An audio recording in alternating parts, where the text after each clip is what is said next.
Fala filhotes, vocês estão vivos? No vídeo agora nós vamos falar um pouquinho sobre indicadores lógicos. Muitíssimos discursos, tanto orais como escritos, incluem raciocínios, contudo, o raciocínio nem sempre é a parte mais importante. Muitos discursos são predominantemente informativos, poéticos ou confessionais. Mesmo que incluam raciocínios, esse não é o seu aspecto principal. Por outro lado, mesmo que o raciocínio seja predominante no discurso, não há nele apenas raciocínio, há também descrições e esclarecimentos, entre outras coisas.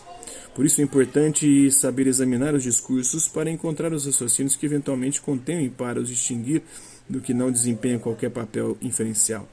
Uma maneira de fazer é procurar indicadores de premissa, expressões que indicam que a frase seguinte é uma premissa. A frase anterior, por vezes, é a conclusão, mas nem sempre.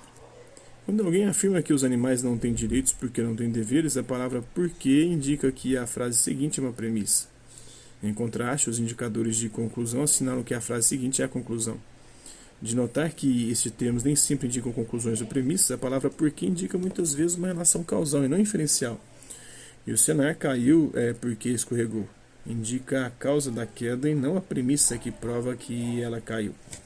Indicadores de premissa, são porque, pois, dado que, visto que, devido a razão é que, admitindo que, sabendo-se que, supondo que, já que, afinal, uma vez que, caso.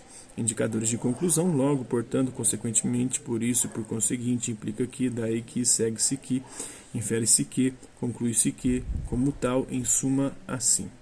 Já se vê que há várias maneiras de exprimir o mesmo raciocínio.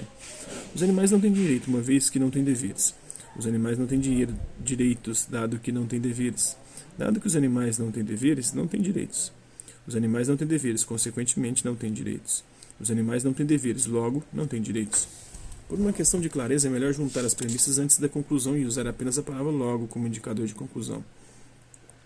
Os animais não têm deveres, logo, não têm direitos. Esta maneira simplificada e explícita de formular raciocínios é a sua expressão canônica. Uma das suas vantagens é tornar mais evidente quando o raciocínio não está completo. Neste exemplo, torna-se visível que falta algo que faça ligação entre a premissa e a conclusão. Caso se pergunte a quem pensa desse modo por que razão o fato de os animais não terem deveres prova que não têm direitos, talvez ela diga que é porque quem não tem deveres não tem direitos. Isso significa que para completar o raciocínio é preciso acrescentar uma premissa que estava pressuposta. Quem não tem deveres não tem direitos. Os animais não têm deveres, logo não têm direitos. Agora que a premissa antes oculta foi explicitada, vê-se que é inequivocamente falsa. Os bebês e também as pessoas em coma e com doenças profundas não têm quaisquer deveres, mas têm direitos. Quando o raciocínio inclui pelo menos uma premissa falsa, não prova que a conclusão é verdadeira. Como se vê, encontrar a expressão canônica de um raciocínio inclui 3 tarefas.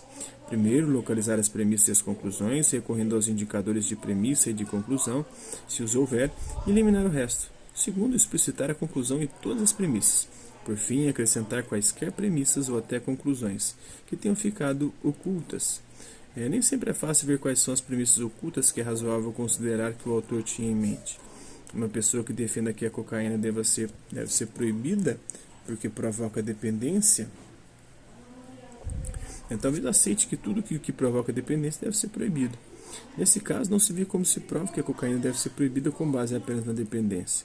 Além disso, em alguns casos, é a própria conclusão que está oculta. Afirmar se Ursenar nunca visitou a África, nunca visitou o Egito.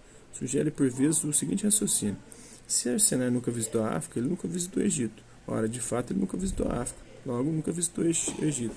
Essa é controversa. Muito interessante isso aqui, Esses indicadores lógicos, em especial essas premissas, Os animais não podem ter direitos porque eles não têm deveres, mas bebês não têm, pessoas em comas, com doenças profundas, todas essas aí não têm deveres, Porque não tem nem condição de fazer alguma coisa, de fazer escolhas. E aí, por que tem direitos? E a questão das drogas é a mesma coisa, Por que você tem que proibir as drogas? Porque causa dependência. Tem muitas outras coisas que são listas que causam dependência. Medicamentos, Coca-Cola, álcool, cigarro. Por que só a cocaína e a maconha que não pode? Então fica aí esses questionamentos lógicos muito interessantes. Espero que vocês tenham gostado do vídeo. Quem curtiu, dá um like. Quem curtiu, dá um dislike. Hasta la vista, babies. Até a próxima.